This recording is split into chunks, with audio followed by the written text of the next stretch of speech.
நீ பேரழகில் போர் நடத்தி என்னை வென்றாய்.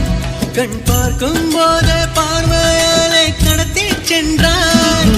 நான் பெண்ணாக பிறந்ததற்கு அர்த்தம் சொன்னாய்.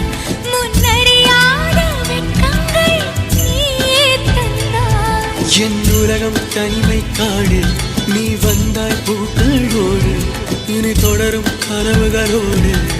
பெண்ணே பெண்ணே, நீ இல்லை என்றால் என்னாவே?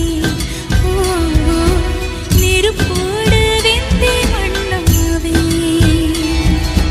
உன் பேரை சொல்லும் போதே உள் நெஞ்சில் கொண்டாட்டம்.